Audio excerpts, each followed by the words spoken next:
जयसिंगपूर बायपासवर 1,75,00,000चा गोवा बनावटीची दारू जप्त, ट्रकसह 1,95 कोटींचा मुद्देमाल ताब्यात, स्थानिक गुन्हे अन्वेषण शाखेची कारवाई.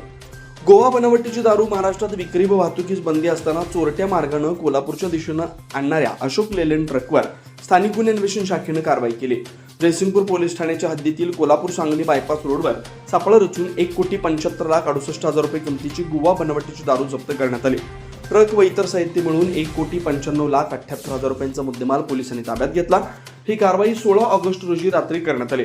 गोव्याहून कर्नाटक मार्गे चोरट्या रस्त्यानं दारूचा ट्रक कोल्हापूरच्या दिशेने येत असल्याची माहिती अनैतिक मानवी व्यापार व वाहतूक विरोधी कक्षाचे सहाय्यक पोलीस निरीक्षक राहुल अतिग्रे यांना मिळाली. त्यानुसार स्थानिक गुन्हे अन्वेषण शाखेचे पोलीस निरीक्षक सुशांत चव्हाण यांच्या आदेशानं सहाय्यक पोलीस निरीक्षक सागर वाघ, राहुल अतिग्रे यांच्या पथकानं बायपासवर सापळा रचला. ट्रक क्रमांक MH18 BG 0067 थांबवून झडती घेतली असता रॉयल ब्ल्यू माल्ट व्हिस्की कंपनीची 180 मिलीची गोवा बनावटीची दारू असलेले 1,830 बॉक्स आढळले. प्रत्येक बॉक्समध्ये 48 नग असून एकूण 87,840 बाटल्या जप्त करण्यात आल्या. ट्रक चालकानं आपलं नाव मुस्फान उर्फ जावेद खान, राहणार हरियाणा असं सांगितलंय. या प्रकरणी जयसिंगपूर पोलीस ठाण्यात महाराष्ट्र दारूबंदी कायद्यान्वये गुन्हा दाखल करण्यात आलाय. पुढील तपास सुरू आहे. कारवाई पोलीस अधीक्षक निलोत्पल व अप्पर पोलीस अधीक्षक अण्णासाहेब जाधव यांच्या मार्गदर्शनाखाली करण्यात आली.